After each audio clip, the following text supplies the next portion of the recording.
Good evening. Good evening. Okay. My name's Peggy Flanagan. I am the Director of External Affairs for Wellstone Action, and I am honored and humbled to be your MC for this evening. Bonjour, Peggy Flanagan, Guabaga ni ganikag njunjaba, mayangana dodame. I'm a member of the White Earth Nation, and my family is the Wolf Clan. And the Wolf Clan, we're the protectors of the community. And I think Paul was a protector of the community too. I exist because of Paul and Sheila Wellstone. They taught me that I have a voice as a Native woman, and that my thoughts and my opinions have value. When I walked into the campaign office just to check it out, see what was going on in 2002, I stuffed envelopes with complete strangers and had a really good time. And I never looked back. I've met several friends, teachers, and mentors who've welcomed me into the Wellstone family. They invested in my leadership and helped to create the woman who stands before you today. The day that we lost Paul and Sheila was the day that my life truly began, and I realized what I was called to do.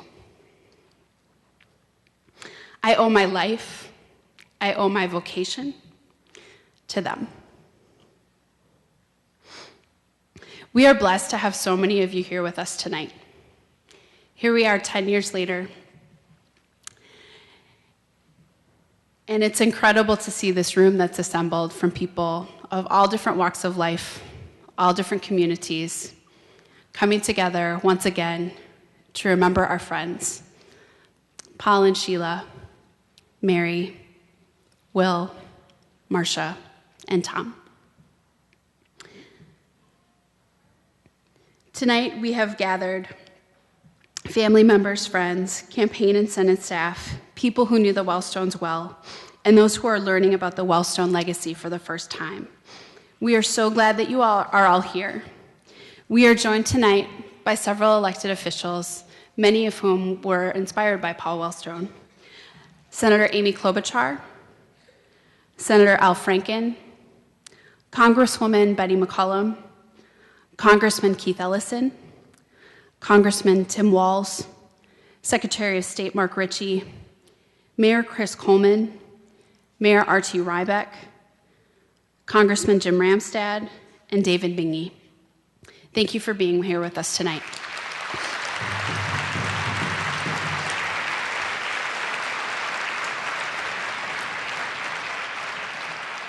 So I'm not exactly sure that it was the best strategy having an emotional pregnant woman to be the MC for the event tonight, but we're going to get through it. Okay. So we are honored tonight to have Hoka Hay with us, a drum group of amazing young men. And the reason that we have a drum group here, and the reason it's so fitting, is that Paul was a champion. Paul and Sheila were champions for Indian country. I'm the former director of the Native American Leadership Program at Wellstone Action, which carried forward their good work in Indian country. And that's why we've assembled them tonight together with us. Paul, you may not know this, but Paul was an honorary member of the White Earth Nation, of the Leech Lake Nation, and of the Red Lake Nation, which actually makes him more Indian than me. So with that, what I'd like to ask is for those of you who are here to please stand as you are able and join us in an honor song performed by Hoka Hay. Hey!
Again, thank you for being with us tonight as we remember, as we celebrate the lives of those that we've lost, and we look forward to the future and to the legacy that have been left by our friends.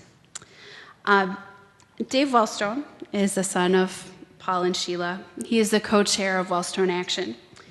He has become an incredible advocate in his own right, playing an integral part of the passage of the Paul Wellstone and Pete Dominici Mental Health Parity Act and Addiction Equity Act in 2008. Dave has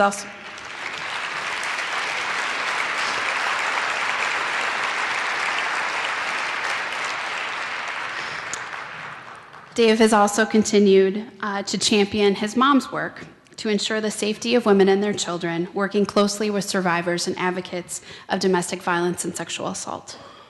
I've watched him in action, and it's pretty great. His new book, Becoming Wellstone, Healing from Tragedy and Carrying on My Father's Legacy, was released yesterday. Please join me in welcoming Dave Wellstone.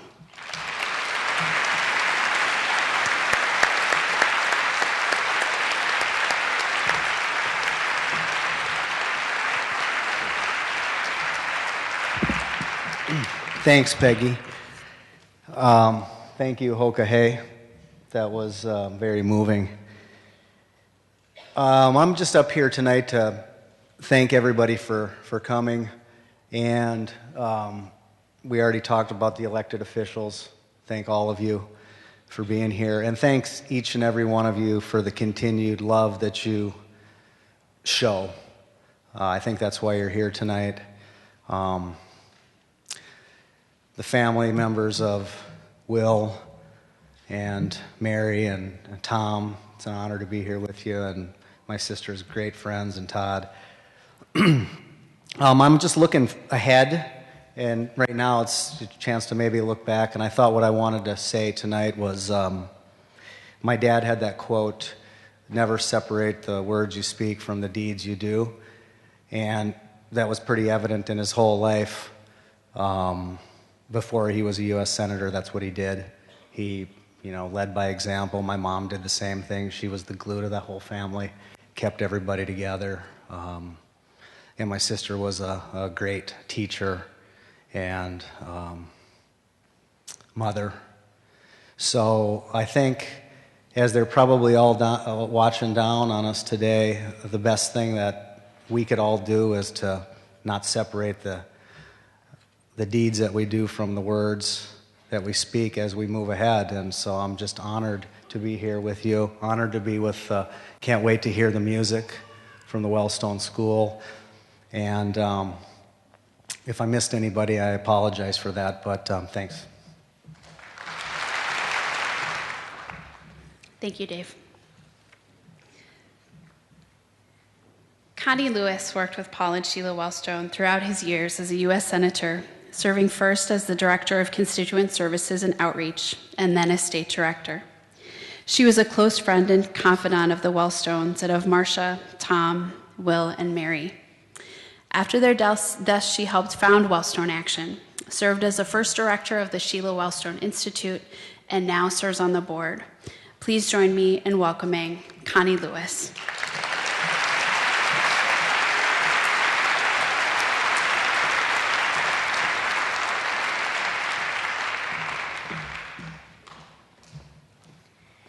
Thank you very much. Thanks, Peggy and David, for the warm words of welcome. And Hoka Hey, that was beautiful. And thank you all for being here. And a very special thanks to Wellstone Action for bringing us all together to remember.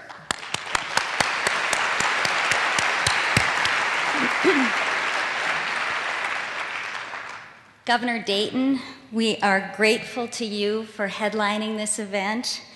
And surely if Paul and Sheila were here tonight, they'd be full of the same pride and gratitude that we all are for your years of leadership to the people of our state. So thank you.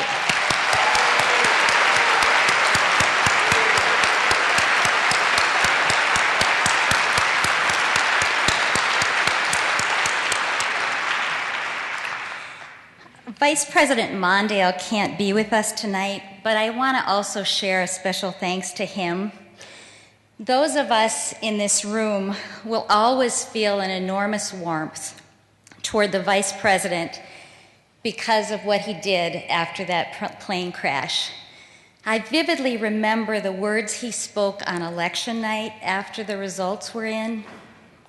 If you remember, there were many, many young people who worked first on Paul's campaign and then on his. And that night, he spoke to those young people, and he said, "To the young people of this state, your ideals are tested more in defeat than victory. You are needed more now than ever. You are the trustees of the legacy of social justice and decency. Stand up and keep fighting."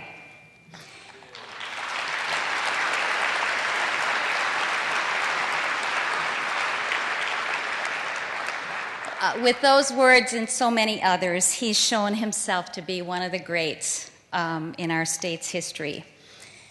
I have the honor of speaking tonight about 4 friends who lost their lives with Paul and Sheila in that plane crash 10 years ago. Marcia Wellstone Markuson, Mary McEvoy, Will McLaughlin, and Tom Lapic. Their names may not show up in history books, but truly history is made by people like them. I'd like to share some memories of them, let you know how their families are doing, and show how they continue to make a difference in the lives of others and our community. Paul and Sheila's daughter, Marcia Wellstone Markuson, took a leave of absence from her teaching position at White Bear Lake High School to campaign. She wanted to help her mom and dad win that election.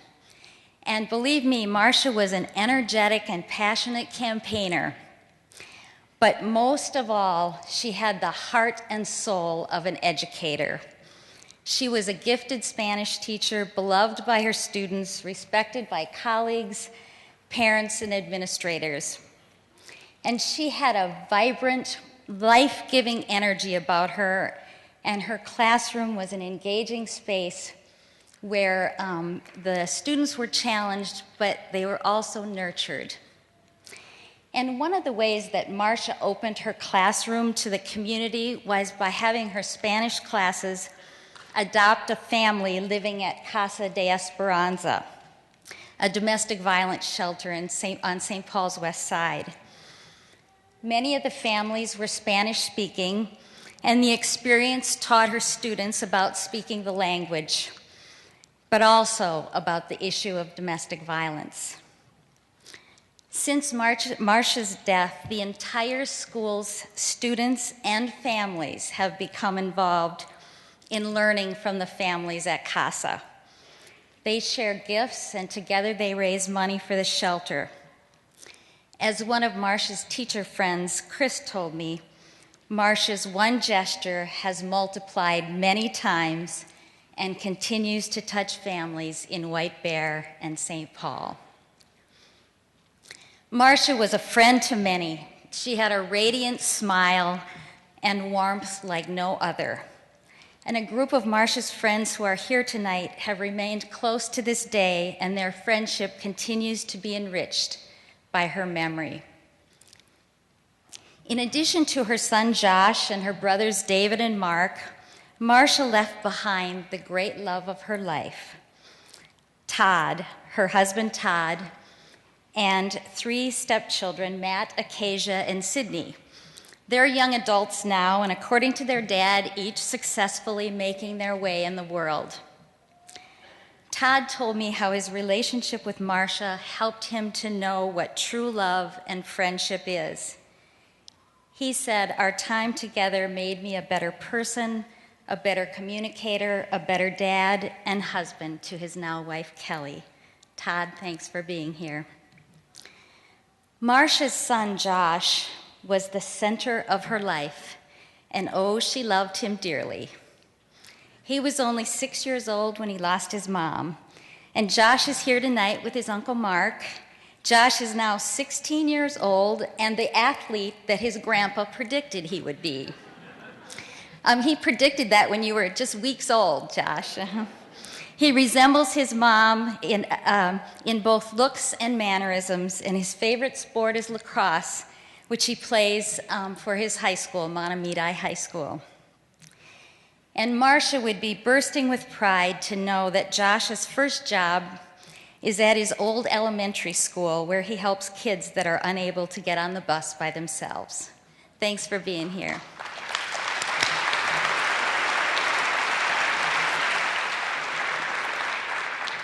Mary McEvoy and Paul Wellstone shared exuberance, energy, and an excitement for life. In fact, Mary was truly a force of nature. She was a wife and mother of 3, a neighborhood activist, a tenured professor in early childhood education at the university, a highly regarded researcher and author, and associate chair of the DFL. Mary's husband, Jamie, told me that when the two of them moved to the Twin Cities from Tennessee, it took Mary a little while to find her niche. And then Jamie said she found another niche, and another niche, and another niche, and that was Mary. And she loved campaigning and spending time with her dear friend Sheila. In fact, more than anyone else, Mary helped Sheila find her own political voice and passion. Last year, Jamie, now a retired special ed teacher, returned to Tennessee to care for his ailing parents.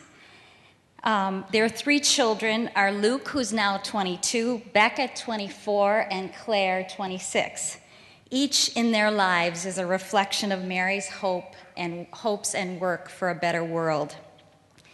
And if you were to sit down with them, as I did with Claire and Becca a few weeks ago, you'd hear talk of politics and a passion for justice and for helping others, and you'd know they were Mary's children. They spoke of their mom's drive to make a difference, which both possess. And Becca and Claire are with us tonight, and both live here in St. Paul. Becca's studying to be a nurse, and Claire graduated college as a journalist, is raising funds for the Ronald McDonald House in Minneapolis, and preparing for grad school. Claire's love of politics even took her to Washington, D.C. to work as an intern for then U.S. Senator Mark Dayton. Luke, the youngest, by all accounts, has a good measure of his mom's free spirit, and he's been traveling in Costa Rica and is soon continuing those travels in Argentina. Mary's work and her passion are shared through the Dr. Mary McEvoy Leadership Award at the U of M. So every year, recipients of that award learn of Mary's work and her instinct for not just asking why, but in the face of obstacles, always asking, why not? Will McLaughlin was only 23 at the time of the crash, and the campaign was Will's first job out of college, and a job that he embraced with great zest. Because of his spirited personality and competence, Will quickly became one of Paul's favorites, his driver and general campaign assistant. He made campaigning across Minnesota more enjoyable for both Paul and Sheila. And Will even managed to handle Paul's incessant backseat driving with a smile. Will mostly with a smile. Several of Will's siblings are here tonight to honor and remember the youngest of their blended family of 9. It's no wonder Will became a leader before his time. His survival in that big family depended on it. Their parents were Mike and Judy McLaughlin, leaders of St. Paul Democrats for decades, and dear friends of Paul and Sheila. And when Paul first ran for the Senate in 1990, there was little campaign cash and a broken down bus. To help out, Mike and Judy gave Paul a key to their Summit Avenue home. Paul was proud to have that key and their support. And many nights he ended a campaign swing by sleeping on their couch. And one night, as Paul told it, he thought he was having a dream about a very large dog licking his face, only to wake and find the paws of the McLaughlin's large dog on his stomach and the dog slobbering on his face. Will had a gift for making and keeping friends, high school buddies, college friends, and fraternity brothers mixed in Will's world with union leaders, impassioned activists, and DFL politicians. Will liked them all, and they all liked him. There's a special scholarship fund at Will's fraternity, Sigma Phi Epsilon, for sending one young man to a week-long intensive leadership training program every year. It's fitting that the example of Will's life and leadership a decade later is helping other young men focus on building leadership skills. Sadly, 1 year ago, Will's mother, Judy, died. Her loss was felt throughout the city of St. Paul and the DFL party she loved and cared so deeply about. But just 3.5 weeks ago, William David McLaughlin was born to Will's older brother David and his wife Amber. Baby Will, no doubt, will one day treasure the stories of his namesake uncle and the legacy of one of St. Paul's premier political families. Welcome to the world, baby Will. Tom Lapic was one of those people who seemed to be able to do everything. Work with anybody, fix a computer, write a speech, understand a constituent's difficult insurance problem, build a house, or prepare for a debate. He and I worked together in Paul's U.S. Senate office for 7 years and were close friends. Tom was loved by Paul and Sheila and his fellow staff members, in part because he always managed to be calm and patient in a rather hectic environment. But most of all, because Tom's actions were determined by an uncommon sense of compassion, decency, and intense loyalty for the work that we were doing on behalf of Minnesotans.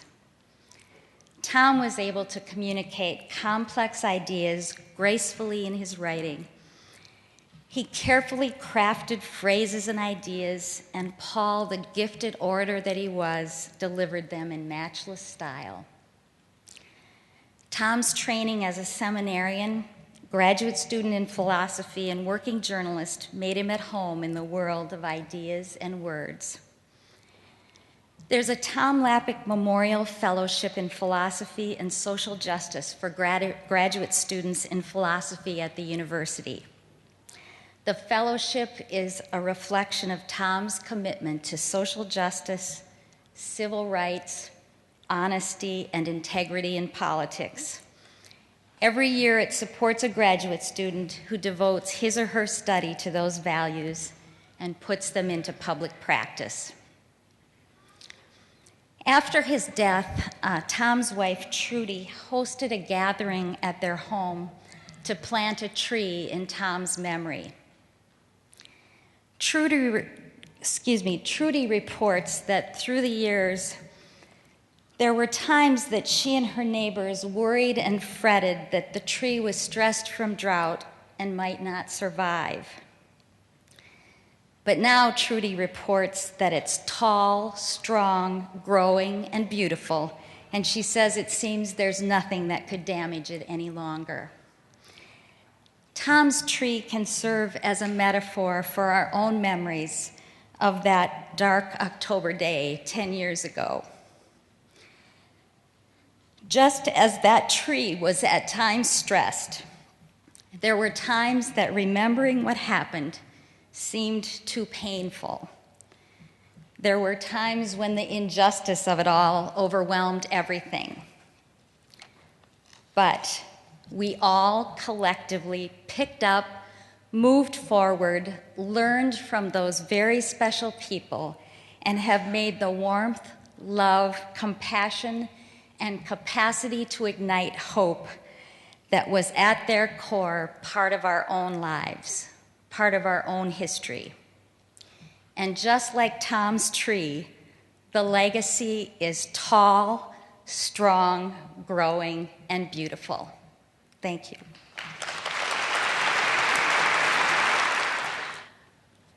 Governor Mark Dayton is a champion for improving social equality and economic opportunity for all Minnesotans and for all Americans. He's a pretty great guy. For most of the past 34 years, Mark has served Minnesotans as Commissioner of Minnesota Departments of Economic Development and Energy, as State Auditor, and he also served in the United States Senate. During his time as United States Senator, he served with his good friend Paul Wellstone, and it is my great pleasure to welcome Governor Mark Dayton.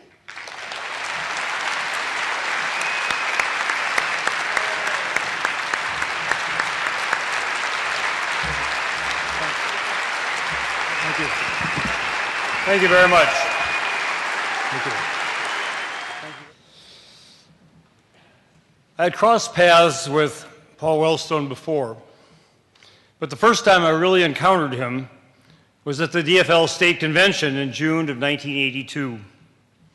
For the previous year and a half, I had been campaigning for the party's endorsement for the U.S. Senate seat held by incumbent Republican Senator Dave Dernberger.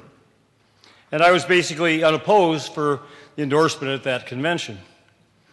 For the last 6 of those months, DFL events were also attended by a very earnest young man who wanted the endorsement to run against a well-entrenched Republican state auditor, Arnie Carlson. He too was unopposed for endorsement until the first morning of that 3-day convention, when a young activist named Paul Wellstone announced his candidacy for state auditor. By the last morning, after 2 days of long endorsement battles and 2 nights of very late parties, delegates were exhausted, hungover, and ready to either head home or find the nearest bar. At last, only the endorsement for state auditor stood between the delegates and the doors. The 2 candidates addressed the convention. The very earnest young man spoke first and gave a very earnest description of the state auditor's responsibilities, reminding everyone that the definition of an auditor is a bank teller without the charisma. Then Paul spoke. Oh, nuclear disarmament! Oh, save the rainforest! Oh, social and economic justice!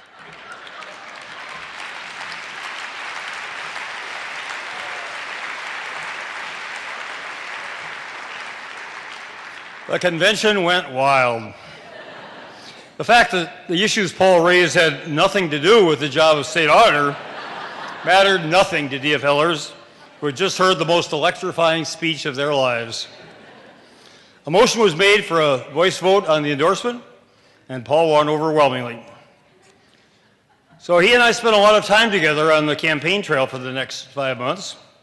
Unfortunately, Minnesota voters were not quite as taken with our candidacies as were DFL delegates.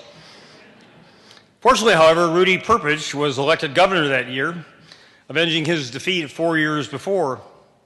He appointed me the commissioner of the Minnesota Department of Energy and Economic Development.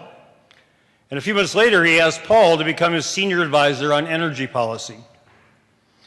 Paul worked out of our DEED headquarters in an office we created for him next to my terrific deputy, Connie Lewis, and myself. Late afternoons, we put our feet up on somebody's desk and solved the problems of the world. That's where Paul and I became real friends. We discovered that despite our different backgrounds, we agreed on most issues, and we both wanted another chance to be elected and to make a difference. So in 1990, we switched strategies. Paul ran for the U.S. Senate, and I ran for state auditor. Paul proceeded, as you know, to pull off the most extraordinary, unbelievable upset anywhere in my political lifetime. He defeated a very well-funded Republican incumbent, Rudy Boschwitz. Trailing by over 40 points in polls less than 2 months before the election, Paul steadily won the hearts, minds, and votes of more and more and more Minnesotans. Yet despite a terrific campaign with a phenomenal candidate, he entered the final weekend before the election trailing by several points in published polls. And Boschwitz had just launched a vicious, very personal attack on Paul and his family. The faces of Paul, Sheila, and their daughter Marcia were grim as our DFL ticket boarded a bus for our final statewide tour. Now, I should say this was not the green bus. This was a bus that got more than 5 miles a gallon and didn't break down every hour. It was a tense time. Paul was outraged at Boschwitz's despicable attack and frustrated that his campaign had no money to match his opponent's closing media blitz. What followed was a most amazing ending to this most incredible campaign. At our bus stops, Paul began receiving reports that Boschwitz's tactics were backfiring. Minnesotans were deeply offended. Then Vice President Mondale stepped forward and condemned the attack as un-Minnesotan. 2 days later, the voters agreed, and Paul won election to the United States Senate in the most unlikely, unbelievable, and unforgettable upset anyone could remember. Something else important happened on that election night. Minnesotans' decisive rejection of his opponent's tactics and their enthusiastic embrace of Paul gave him faith in Minnesota voters' sound values and good judgment that he would rely upon throughout his Senate career. This faith enabled him to take principled positions because he knew they were right, not because he thought they might be popular. That special bond between Paul and the people he represented was unbreakable through the end of his career and his life. It continues to this day and will beyond. For the next 10 years, I knew, as did everyone who shared Paul's vision for a new and better world, that he was an outstanding United States Senator and a rising national leader. But it was not until Paul and I shared his last 2 years in the Senate that I fully appreciated his importance and his influence. Paul was known as the conscience of the Senate, when most of the Senate preferred to act without one. He was always principled, always courageous, always eloquent, and therefore usually in the minority. That minority, however, defined what the Senate wasn't, just as it also defined who Paul was. He was, hands down, the Senate's best orator, probably one of the greatest of all time. Despite his seniority, he had chosen a desk located in the back row of the chamber and right next to an aisle. Its microphone had an unusually long cord, which had been installed by the Senate's previous oratorical star, Dale Bumpers. That combination gave Paul the freedom to move around and to fully express himself when he spoke. Now, much of a senator's effectiveness depends upon his or her powers of persuasion. The words spoken in the Senate chamber before colleagues, and on average over 1 million C-SPAN viewers, are principal means of that persuasion. No one was more persuasive on the Senate floor than Paul. In addition, he was well-liked and respected by his fellow senators, even the ones who usually disagreed with him, of whom there were a few. In Minnesota, Paul's political stature grew ever taller, and his light shone brighter and brighter. Someone once said of an abrasive Minnesota politician, quote, "Before you meet him, you instinctively dislike him. But after you really get to know him, you detest him." With Paul, the opposite occurred. The more Minnesotans got to know him, the better they liked him. Who else could have said, quote, "I'm here to represent the little fellers, not the Rockefellers," and yet receive steadfast support from Minnesota's only member of that family?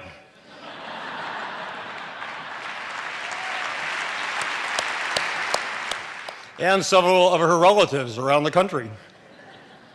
Who else could have persuaded my father and my uncle, two staunch Republican businessmen, to vote for Paul in 1996 instead of a fellow Republican businessman?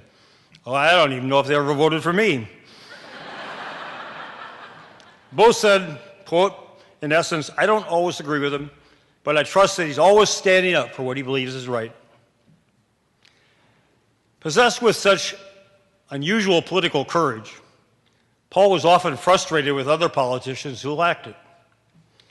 One afternoon, I found him on the Senate floor, fuming.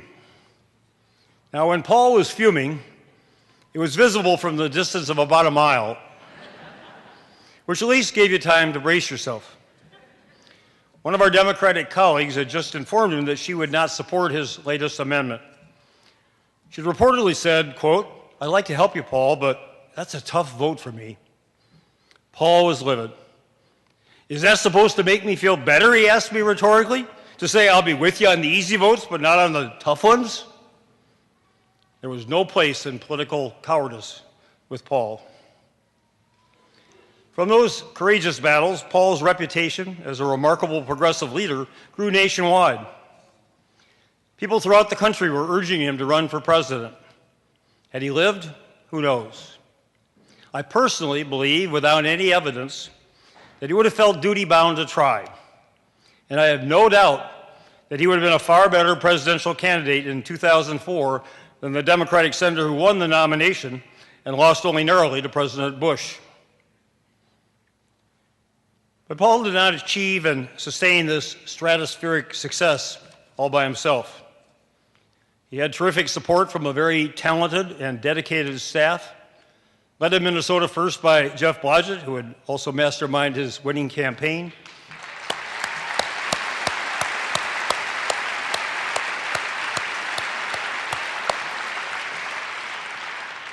And then by Connie Lewis.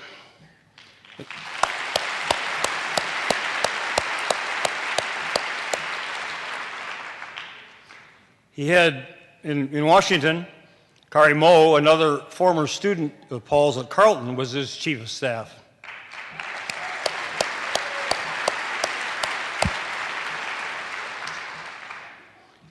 I used to kid Paul that his real purpose in being a Carleton College professor was not imparting knowledge to his students as much as identifying the best of them to recruit for his future campaigns and staffs.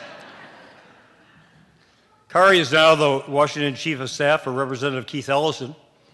Jeff is now running the Obama campaign in Minnesota. Connie's a senior officer with Planned Parenthood, Minnesota. As evidence that the people Paul inspired were deeply, deeply committed, not only to him, but also to the beliefs that they shared with him. And they have carried on remarkably well. His most important support was his family. At a time where every conservative politician talked incessantly about family values, Paul and his family lived them. Sheila and he were married for 33 years before passing on. He adored his 3 children, Dave, Marcia, and Mark. He was enormously proud of them and their accomplishments. Any contact with one of them, even a brief phone call, noticeably buoyed his spirits. Then, of course, there was Sheila, the family's Rock of Gibraltar, Paul's best friend and closest confidant, the person everyone turned to in a crisis, be it personal or political. Paul and Sheila's devotion to each other, to their children, and to their entire family was exceptional for anyone, and exceptionally rare for a political couple. Amazingly, the trials and tribulations of 3 intense Senate campaigns and 12 years in the cauldron of Washington, D.C. brought them closer together, not farther apart.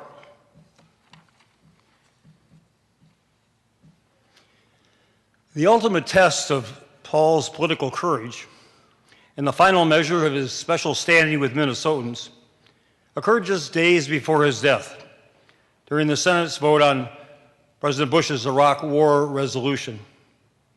The president was demanding that Congress surrender to him its exclusive authority under the Constitution to commit our nation to war. The resolution gave him carte blanche to do whatever he wanted, whenever he wanted to do it. The political pressures were intense. Polls showed that large majorities of Minnesotans and other Americans supported the president because they believed, mistakenly as it turned out, that they could trust him. Those pressures fell especially hard on the senators running for re-election and facing their election day just 2 weeks after the vote. Washington wisdom said that any senator who voted against the war resolution was assured of defeat. At the time, polls showed Paul running neck and neck with his opponent, who, of course, had promised to support the president. just days before the climactic vote, which Senator Robert Byrd said later was the most important of the 17,000 votes he cast in the Senate. A harsh news story appeared. It quoted anonymous sources who claimed that the Senate's Democratic leaders were trying to shelter Paul from a very hard and possibly even fatal decision. We happened to have a Democratic caucus meeting that afternoon, where Paul was as angry as I've ever seen him. He was furious that unnamed political enemies were questioning his honesty and his integrity. Quote, "If the people of Minnesota know anything about me," he told our caucus, "it's that I don't duck the tough issues. I always stand up for what I believe in, that I always do what I think is right, regardless of whether it's popular in the moment or not." With that, he walked out of the Senate floor and gave one of his greatest speeches, explaining to Minnesotans and other Americans why he would vote against the Iraq War resolution. He was one of 23 senators who did so. Shortly after that vote, I saw Paul for the last time. The Senate had just adjourned until after the upcoming elections. Paul, of course, was headed home to campaign in Minnesota. I was leaving on a week-long trip to visit NATO bases in Europe. I assured him, however, that I would return to Minnesota in time to join him and his family on the final weekend's bus tour, which had become a shared tradition in our campaigns. Paul looked more upbeat and relaxed than I had seen him in a very long time. He told me he had just received the results of the first poll taken after the Iraq War vote. He had jumped ahead by 6 points. He was ecstatic. Not only was he then confident that he would win re-election, but his faith in Minnesotans was reaffirmed. He had their support. The bond was unbroken. There's no consolation for me in what followed, except for my belief that Paul boarded the plane that fateful morning, knowing that he would be re-elected to the United States Senate.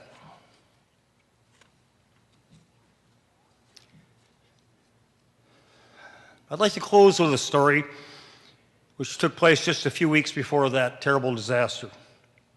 It was a Monday afternoon in September of 2002.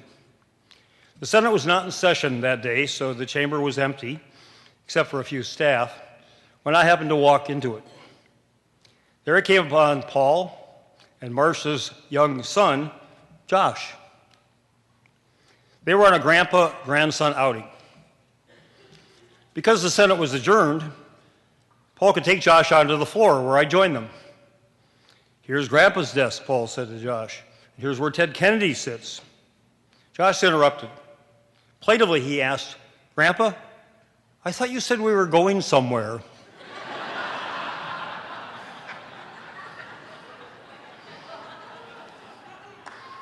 His father looked at him even more plaintively and replied, "Well, this is somewhere." Josh was too young to understand then, but the United States Senate surely is somewhere. And his grandfather was there, a greatly respected, highly effective United States Senator and a rising national leader. I don't know whether Paul, when he was young, ever imagined he might attain such a pinnacle of political success. I doubt that anyone else did. To reach this somewhere, he overcame odds as monumental as winning a national lottery. He succeeded, however, not by luck, but rather through his own political brilliance, his tireless determination, and his ability to make very special connections with many, many people. Paul stood out in the Senate. He was more like senators from earlier eras who attained the offices by the scope of their accomplishments, not the size of their campaign accounts. He was more talented, eloquent, politically astute, and principled than most of his colleagues, too many of whom wanted to be in the Senate for what it could do for them. Paul wanted to be in the Senate for what he could do for others. And people got it.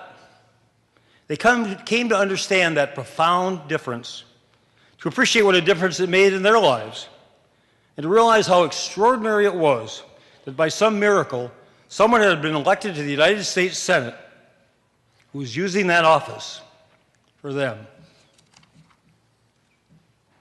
You were right, Paul. You sure did get somewhere. Somewhere extraordinary. And you did so much there to better your state, your country, and your world. And you would have done so much more if only you'd been given the chance. But life can be truly unfair. To you it was terribly, terribly unfair.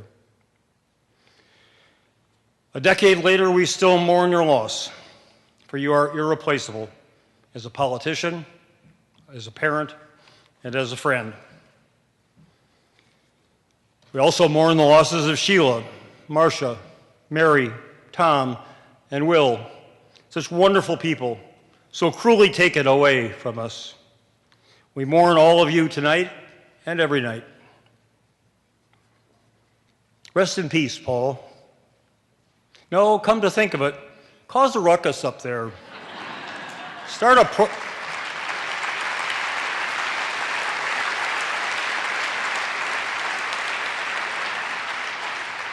stage a march or maybe a boycott. But tell the supreme powers that we need some reinforcements down here. You taught us well, and we're doing our best to carry on the torch that you carried so far and so well. But unfortunately, none of us are you.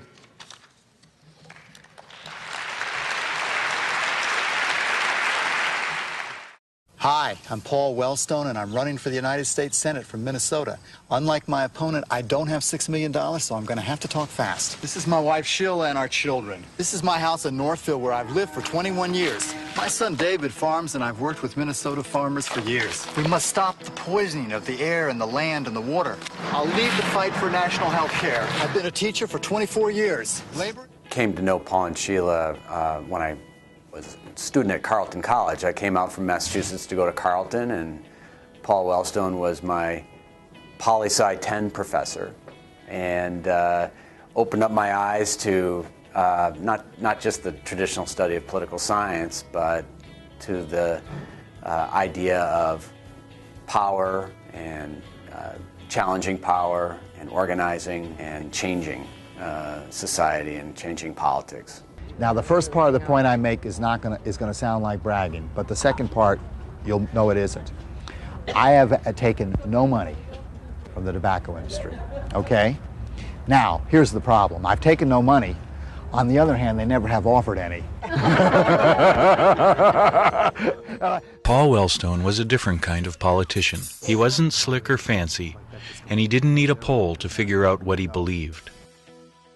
When Paul told me and my husband that he was thinking of running for Senate, I was really surprised.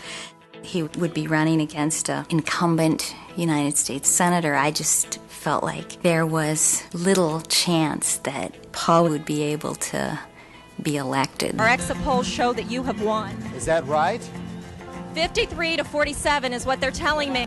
Okay, well, that sounds pretty good. Does that sound pretty good? That WCCO has called this race 53 to 47.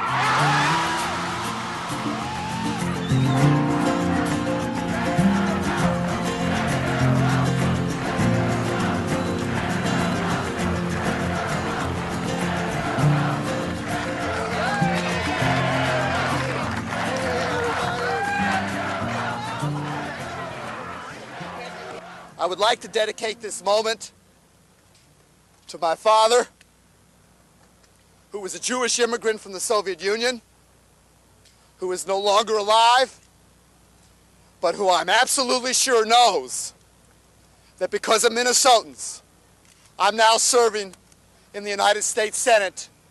I'm going to do well for people. Thank you so much.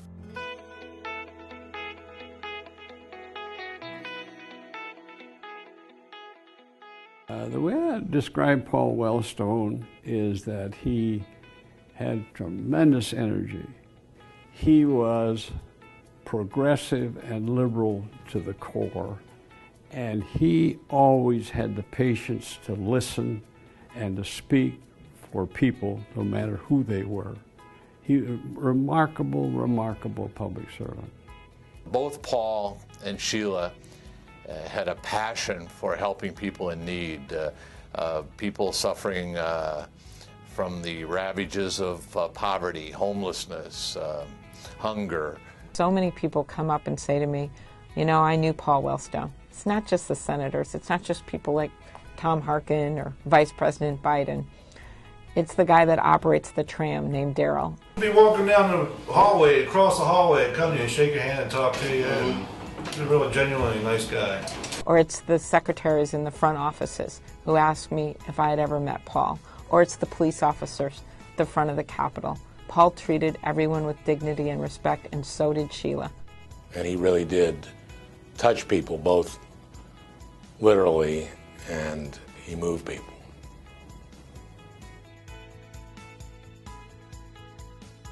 If you look at his speeches on the Senate floor, he had this energy, this power. I ask myself the question, who's going to lose out? And the answer is going to be the children. They don't have the lobbyists. They don't have the PACs. They are not the ones who are the heavy hitters.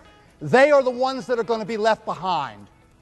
He wasn't a big man in physical size, but he was a huge man in terms of moral and intellectual strength.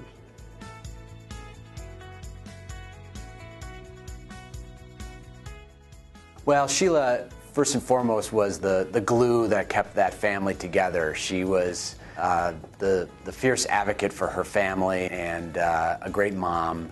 But then when that job was done, as their kids went off, she went through a transformation herself and became such a powerful public person. Two is involving community. I've had town meetings just on the topic of domestic violence involved. She became a leader in the movement to end domestic violence. You can't say anymore that this is something that goes on behind the front door or the bedroom door. It's none of our business and we stay out of it because it is spilling out everywhere in the community. Sheila was able to redefine domestic violence as a public health issue, as the whole community's problem. And I don't think she appreciated the novelty of that. She has done more than most people who serve in the United States Congress. Senator Biden had been the leader on domestic violence legislation, and, you know, I think Sheila really won over Joe Biden in a way that Paul couldn't have. Sheila is going to now talk about the display downstairs and make introductions. I want to first thank all of you for being here. And wait a minute, I'm going to tell you, Sheila does really good work. Please give her a round of applause. There was nobody more passionate on those important issues, veterans issues. Paul Wellstone was the champion for veterans in the United States Senate. I have to only do what my head and heart and soul tell me is the right thing to do. That's all I can do. And to all of my staff, I would like to thank you for believing in me.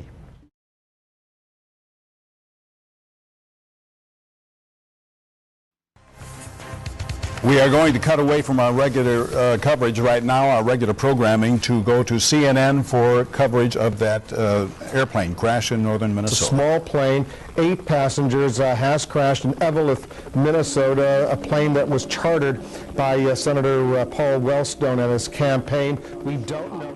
Greenfield, I just want to break in. Unfortunately, CNN has now confirmed the worst, what we had anticipated, that Senator Wellstone was indeed aboard that small plane and is now confirmed to have died.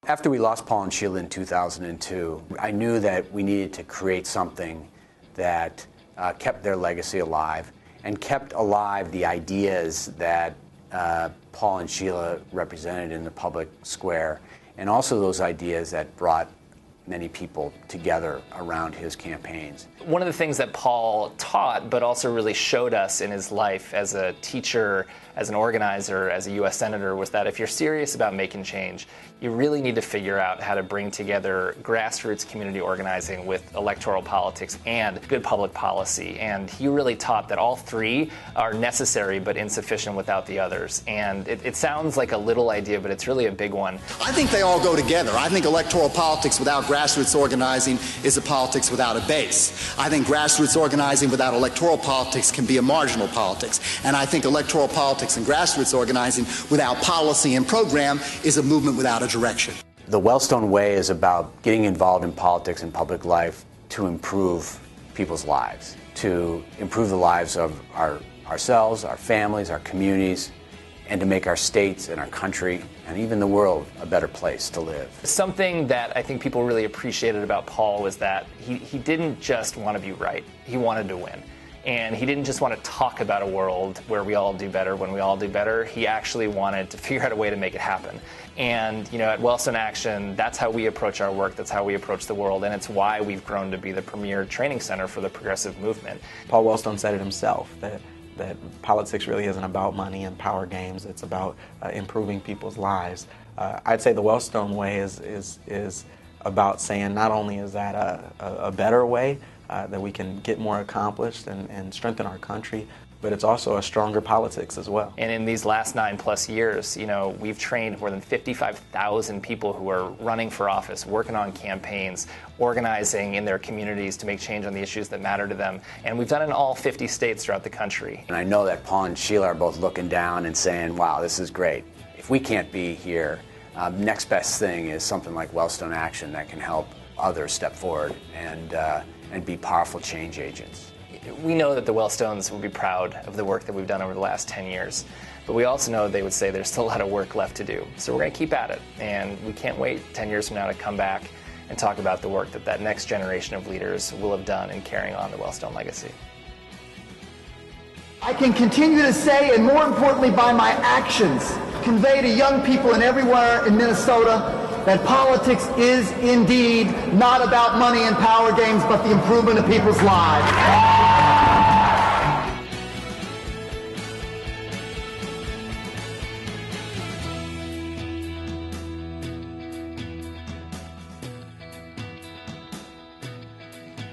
What a great video. Mark Wellstone is the other son of Paul and Sheila. He co-founded Wellstone Action in 2003 to continue the legacy and good work of his parents. He serves as the co-chair of our organization. Mark followed in his dad's footsteps as a wrestling champion and as a teacher. He's here this evening with his wife and children, and it is my great honor to introduce to you Mark Wellstone.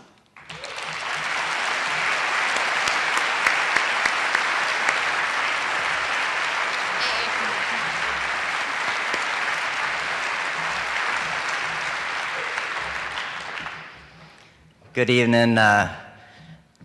Tough to follow that video, but I do want to just take a minute to say thank you to everybody for coming here tonight. Many of us have lost people in our lives, and we miss people for different reasons at different times, for sure. But tonight seems like a little bit more of a celebration to me. I've seen so many people before the event started, and now I'm looking out at so many friends, family, people that I know love my parents, love Tom, Mary, Will, Marcia. It's an amazing group of people. When you say those 6 names, it's pretty powerful in and of itself. But I just want to thank everybody for coming. Thank you for your memories that you have.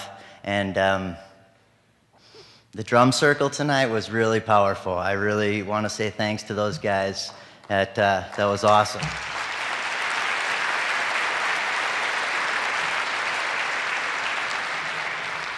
Just one small story I'll tell, and then I'm on my way. But just since I've been back here over the last couple of days, it's been interesting. I've met some people and heard stories that I've never heard before. One of my favorite ones was just told to me by Marcia Avner the other day. She was up north at the memorial site, taking in some time. I believe she was by herself. I'm not sure, but I think she was. And she told me it was just an amazing, peaceful day up there. And a guy, maybe 40 years old or so, came in there with his 10-year-old son, and they were walking through, and she overheard the conversation. And the son said to him, "Dad, was Paul Wellstone a Democrat?" And his dad said, "Yeah." And he said, "Are you?" And his dad said, "No, but he was an amazing man, and I want you to learn about him." And to me, that's probably the greatest compliment that you could pay my dad. I know he would be smiling really, really large at that. So one other little note, Mickey Morrison and her crew, I just want to say thanks to you guys, Mickey Morissette, sorry. They wrote a book, I believe it came out today, and it's a group of 7th and 8th graders who decided to get together and write a book. And I just want to say thanks to those guys, because it's a really awesome thing that you did. Excited to read your book, and excited to hear these Wellstone Elementary kids sing tonight too. So thanks for being here, appreciate it. So as we're talking about the importance of learning about an amazing man, we have more than 60 students from Wellstone Elementary School and their families who are with us tonight. Wellstone Elementary, located in St. Paul, serves students pre-K through 6th grade. And their mission is to teach all children the academic and social skills to become independent learners and skillful problem solvers. And tonight they'll be singing for us the Wellstone School Song. Please join me in welcoming the students of Elementary.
Paul and Sheila would agree.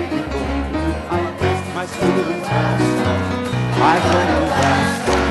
I learn at Wellstone. I go to Wellstone. My school is Wellstone. I go to Wellstone. And Wellstone is the school for me. We are confident and caring. We are working and it's true. The principal and all the staff will work hard for you. Send your children here to us, the education they receive. In the advance will teach them all that you can believe. My children, Wellstone. I go to Wellstone. I learn at Wellstone. I go to Wellstone. My children, Wellstone. I go to Wellstone. And Wellstone is the school for me. My students, Wellstone. I go to Wellstone.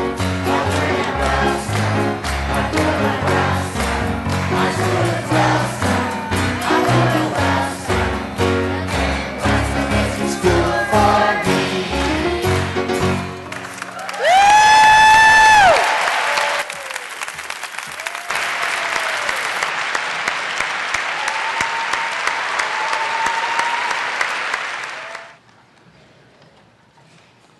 Guys, that was really good.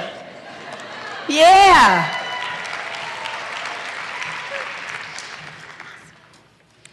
Well, now Daniel Yang has a tough act to follow. I don't know. So I'm pleased to introduce to you our Wellstone legacy speaker, Daniel Yang. Daniel Yang is a community organizer at the Native American Community Development Institute in Minneapolis. He's Ojibwe and Hmong, so we affectionately refer to him as Chip Hmong. He is a champion for social justice and a young leader who inspires those around him. Daniel is a trainer with the Native American Leadership Program at Wellstone Action and a 2012 Wellstone Organizing Fellow. Please welcome my brother, Daniel Yang.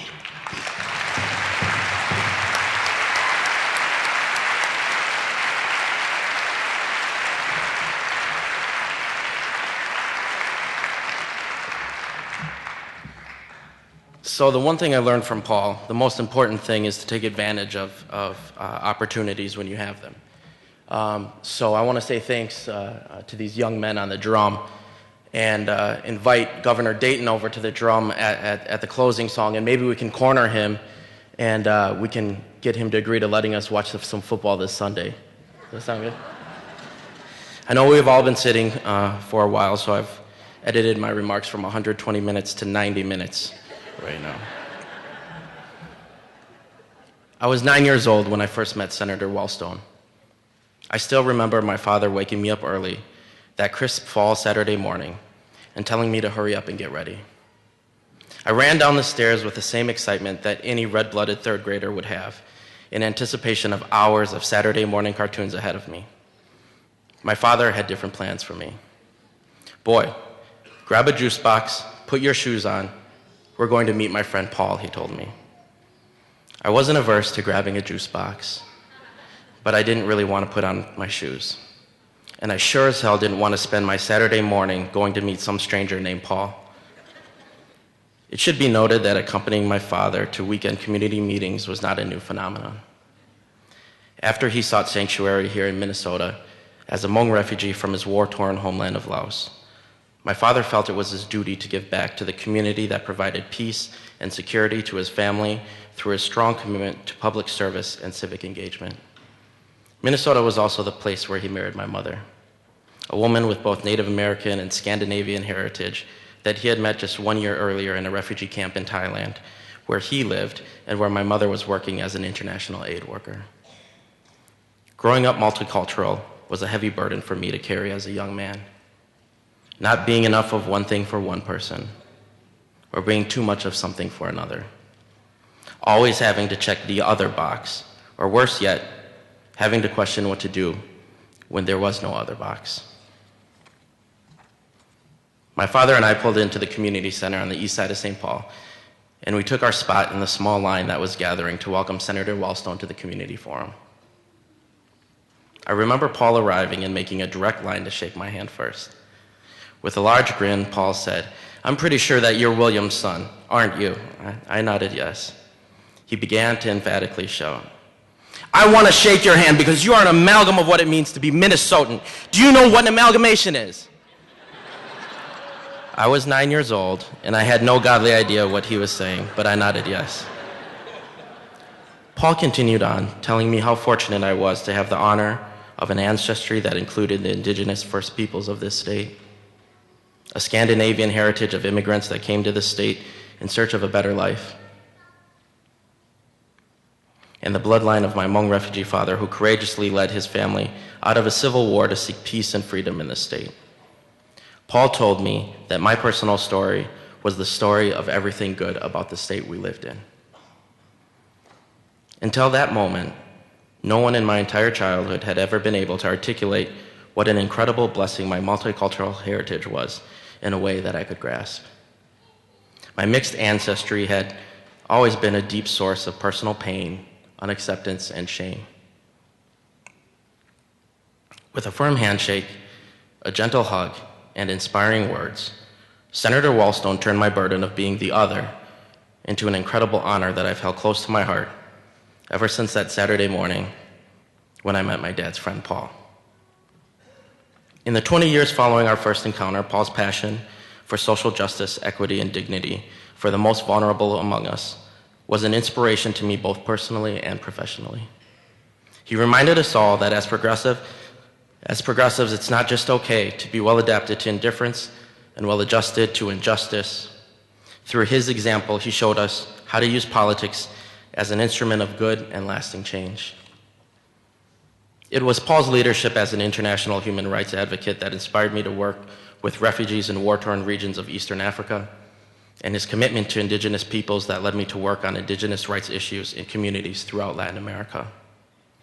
It seemed like no matter what corner of the earth I was doing justice work, everyone had a Paul Wellstone story to tell. He earned the respect of countless heads of state, leaders of faith, and Nobel laureates from across the world. But he and his dedicated staff never wavered in their commitment to improve the lives of everyday Minnesotans. Paul knew that empathy didn't simply mean that one was able to understand or imagine the suffering of others. He knew that true empathy meant having the courage to do something about it, and Paul did something about it morning, noon, and night. On that tragic day in October, our friends, relatives, and communities lost both leaders and loved ones. But 10 years later, their legacy lives on. The Wellstone legacy lives through the inspiration of Dave and Mark Wellstone. It lives on through the courage of Jeff Blodgett. It lives on through the leadership of Ben Goldfarb. And it lives on through the compassion of my mentor and dear sister, Peggy Flanagan. Their legacy lives on in the members of the 2012 Wellstone Organizing Fellows cohort. They include my Ethiopian sister, Hannah, who is conducting electoral education and training in communities of color to ensure that their right to vote is never taken away.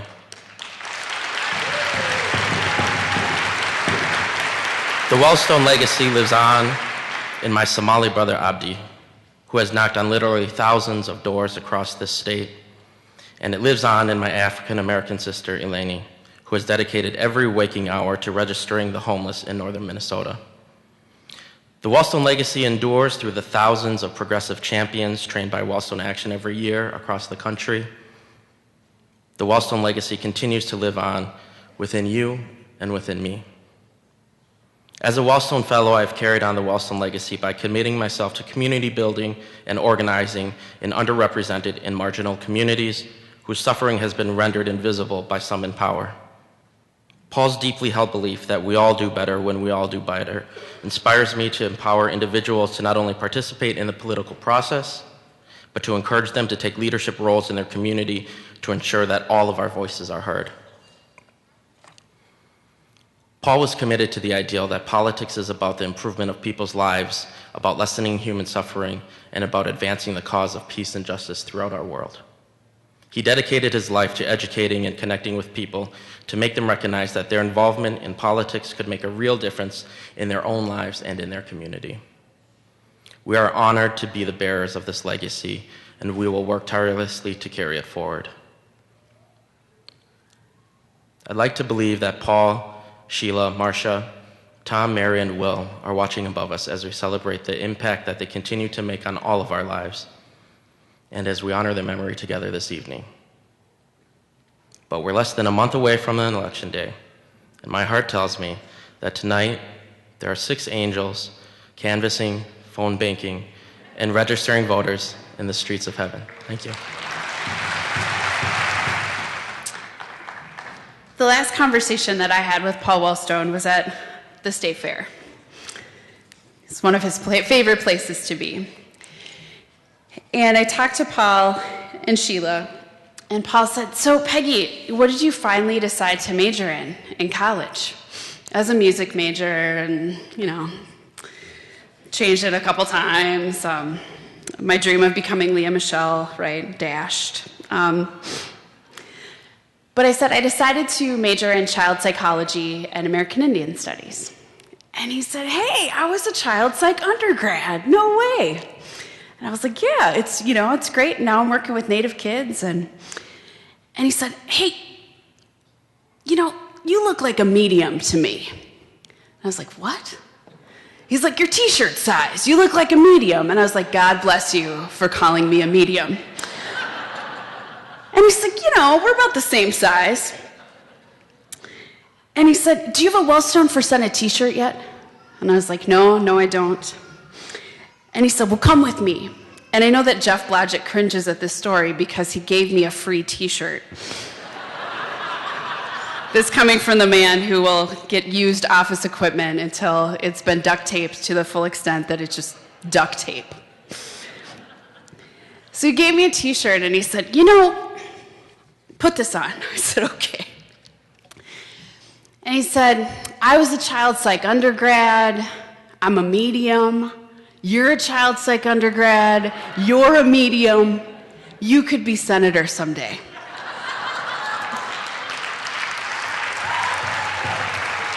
Now, I don't want Amy or Al to get nervous at all. That's not why I tell that story. I decided that my path was to serve on the school board, and who knows what else lies ahead of me, but who would have thought a 24-year-old native girl living on the north side of Minneapolis without any kids would be able to get elected to the school board? Paul did. Being part of this legacy, being part of this organization has meant so much to me. It meant that I could serve my community. It meant for the first time that I could stand up in front of a room of people and say I'm a survivor of domestic violence and a child witness. And it means that every day I get to work with amazing people, regular folks all across the country who just want to make a difference. So when you think about the people in this room, the over 55,000 people that Wellstone Action has trained, I try not to think about our carbon footprint. I think it's offset by the good stuff that we do, right? And you think about the lives touched. This is big, you guys. It's really big. It's bigger than any one of us. It's bigger than Paul. It's bigger than Sheila. It's bigger, I'm sure, than anything they could imagine. We would get anything to have them back. But I hope they're proud of us and what we've been able to accomplish together. Thank you so much for being here with us tonight to celebrate our friends. Thank you to the countless number of people who've contributed to this event.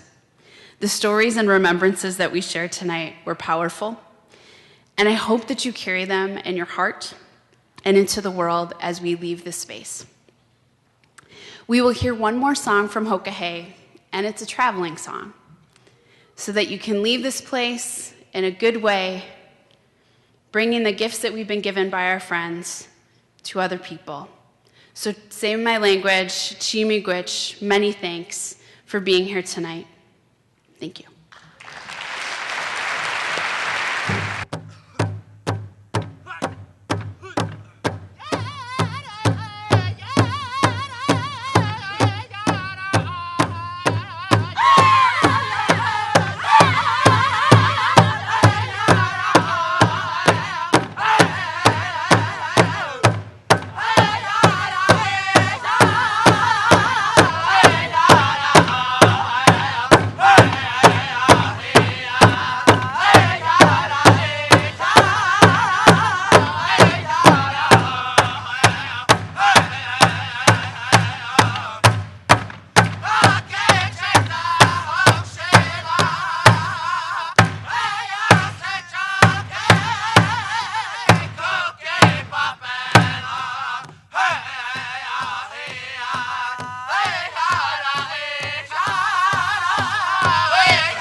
you.